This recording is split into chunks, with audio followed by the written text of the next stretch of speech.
Bonjour Marie. Alors Philippe. Oui, Marie. C'est quoi la question aujourd'hui? Alors la question, elle concerne le passage à l'acte. Le passage à l'acte, oui. C'est quoi, Philippe?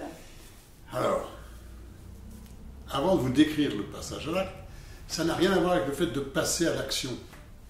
Quelquefois, on pourrait confondre. Passer à l'action, on a besoin. Il y a des gens qui ont du mal à passer à l'action. On le verra peut-être dans une autre vidéo. Oui, tout à fait. C'est-à-dire qu'ils réfléchissent, qu'ils ressentent des choses, et quand il s'agit de faire, ils ont un peu de mal à faire les choses.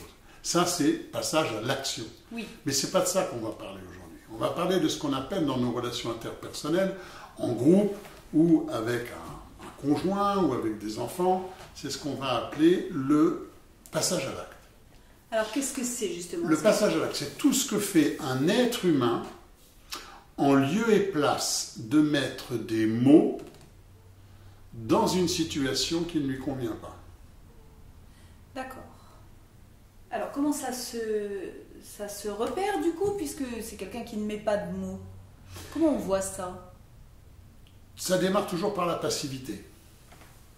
Ça veut dire que dans un groupe ou dans une relation, on va commencer à sentir le passage à l'acte. Il n'y aura pas de mots qui vont être mis, mais il va y avoir peut-être ça. Un petit agacement. Le pied qui tape au sol. Des mots un peu subjectifs comme ça. Mais il n'y a pas de mots. Rien n'est dit. On est sur ce que j'appelle l'escalade de la violence. Ça commence à sentir le passage à l'acte. Et le passage à l'acte démarre toujours donc par mon incapacité de dire quelque chose, de mettre des mots par rapport à une situation qui ne me convient pas. Alors je vais commencer à montrer que je suis mécontent. Alors ça, c'est visible de l'extérieur. Du coup, si on est attentif à la gestuelle d'une personne, à ses mimiques, tu dis aussi? Oui, on va pouvoir sentir qu'il y a une ambiance de passage à l'acte. Comme s'il y avait une tension qui montait tout doucement. Et le passage à l'acte, c'est ce qui va se terminer par « Eh bien, puisque c'est comme ça, je m'en vais, je quitte la pièce. » Ou « Je m'énerve. » Ou ça peut aller jusqu'à la violence. Au fond, je ne sais plus mettre des mots sur mes émotions. Donc, à un moment, ça va être un passage à l'acte. Je vais faire quelque chose en lieu et place de mettre des mots sur ce qui se passe à l'intérieur de moi. Peut-être je suis en colère, peut-être je suis triste, peut-être je suis mécontent. Peut-être j'ai peur. J'ai peur, je suis frustré.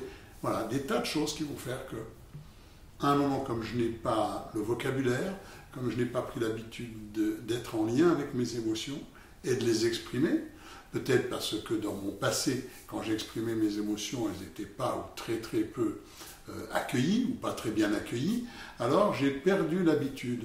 Alors je vais montrer les choses et à un moment, je crois que je vais me faire comprendre de cette manière. Et comme ça ne marche pas, il y a une espèce d'accélération, d'accumulation.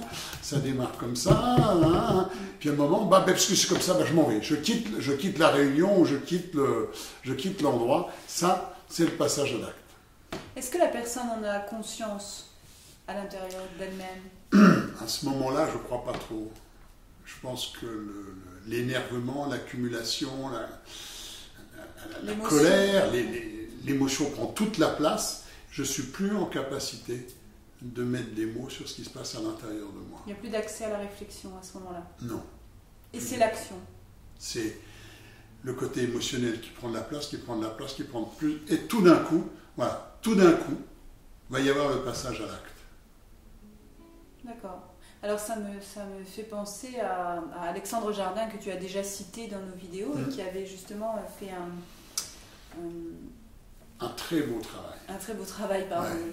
Effectivement. Son idée, c'est d'aller voir des jeunes qui sont ce qu'on appelle en première incarcération. C'est la première fois qu'ils se retrouvent en prison. Et on sait que dans notre pays, en particulier, on a un taux de récidive qui est très important. Et son idée, qui va appeler 1000 mots pour le dire. Le constat de départ, c'est que les jeunes qui sont incarcérés ont très peu de mots de vocabulaire, entre 2 et 400, 200 couramment, 400 connus. Donc c'est pas beaucoup de vocabulaire.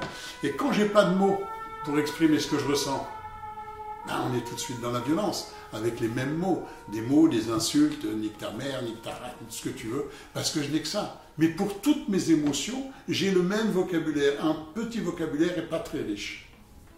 Et alors c'est le comportement qui va prendre la place à ce moment-là? Eh ben je vais passer à l'acte. Ouais. Je vais lui donner un coup de poing. Ouais, j'arrive pas à discuter, il m'a regardé de travers et ça se termine avec un coup de poing. Donc le passage à l'acte, parce que je n'ai plus de mots, j'arrive plus à mettre des mots, donc on va passer avec la violence, l'agressivité et la violence. Son idée est, si je propose à ces jeunes qui sont en première incarcération de travailler sur des textes, pas des textes de Baudelaire ou de Shakespeare, non, des textes de slam, des textes simples et en même temps qui enrichissent leur vocabulaire, 1000 mots pour le dire. Si on augmente leur vocabulaire, son pari, on va diminuer le taux de récidive et il a gagné. Yeah. C'est-à-dire que les jeunes à qui on a donné plus de vocabulaire, en travaillant des textes de Grand Corps Malade, quand il dit « les mots sont la voix de l'émotion », il les fait travailler avec des textes assez simples, mais il enrichit leur vocabulaire et il s'aperçoit que là, on a un taux de récidive, donc de passage à l'acte, de violence ou d'agression qui va diminuer dans le temps. Donc c'est une belle expérience. Le passage à l'acte, tout ce qu'un être humain fait en lieu et place de mettre des mots sur une situation. Regardez voir le nombre, ça ne concerne pas que les délinquants, regardez voir le nombre de fois où on ne dit pas, parce que c'est une figure d'autorité, parce que c'est mon patron, parce que c'est... Alors bien sûr, je fais comme ça en réunion, je souffle, je montre mon mécontentement, et sauf à la pause avec les copains et les copines, où là je vais pouvoir décharger toute mon agressivité contre celui qui n'est pas là, mais devant lui, incapable. Donc la peur va aussi, la peur des réactions qu'on a reçues en tant qu'enfant, va se retrouver dans nos comportements d'adultes, et comme on ne veut pas reproduire des situations où on a été en souffrance, voilà, alors on va perdre l'habitude de mettre des mots et d'exprimer ce qui ne me convient pas. Ça peut être aussi exprimer ses propres besoins. Et quelquefois, on s'en aperçoit même plus. Donc c'est important, voilà, d'entrer en communication, d'oser, et puis mettre des mots. Donc peut-être parfois, ça peut être intéressant de prendre un temps, peut-être pas toujours dans l'immédiat quand c'est compliqué, de prendre le temps de réfléchir à comment je peux dire les choses par rapport aux émotions qui me submergent. Alors, dans les pistes, il y a, si je ne peux pas le faire à chaud, ce que tu dis, qui est peut-être compliqué parce que l'émotion est trop présente, c'est ne pas lâcher pour autant. Mais pas se lâcher. Pas se lâcher, pas tant pour transformer l'autre que pour se dire, je vais quand même prendre le temps d'aller lui dire que la manière dont il s'est adressé à moi, c'était vraiment ignoble ou c'était insultant. Je vais prendre le temps de revenir. Donc je vais laisser du délai entre le moment où mes émotions sont trop importantes et je vais quand même y revenir à un moment, comme tu dis, en anticipant. Ça peut être une bonne chose. Ce qui est intéressant aussi, c'est quand on est parent ou animateur ou encadrant. C'est-à-dire, c'est de repérer tous ces signes et au lieu de feindre de ne pas les voir, on ne va pas lui donner la parole à lui. Oh, l'autre, il fait des trucs, ça ne m'intéresse pas. C'est d'aller les chercher. Depuis tout à l'heure, je remarque que tu fais comme ça en tapant du pied. Qu'est-ce qui se passe? Il n'y a pas de jugement de valeur. Pas d'interprétation. Il n'y a aucune interprétation. Juste, je vais aider la personne à mettre en conscience que elle ne dit pas les choses, mais son corps est en train de nous indiquer un certain nombre de choses et qu'il y a quelque chose qui ne va pas certainement. Mais moi, je n'en sais rien. Donc, je ne plaque pas d'interprétation.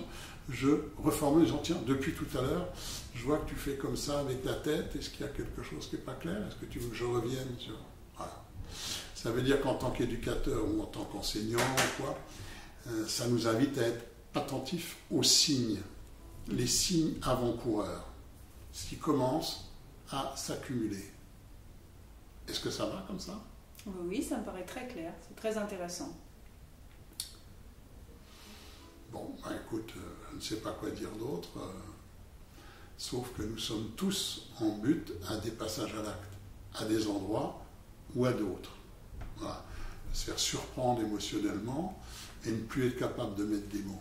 Donc, ça peut être déjà je m'énerve, j'agresse, j'insulte, je tape, ou que je tape l'autre, ou que je tape dans un mur. Hein. Ça veut dire que là, à un moment, je suis en limite, je n'arrive plus à exprimer les choses. En limite de communication. Limite de communication. Ok Philippe, bah, écoute, merci beaucoup.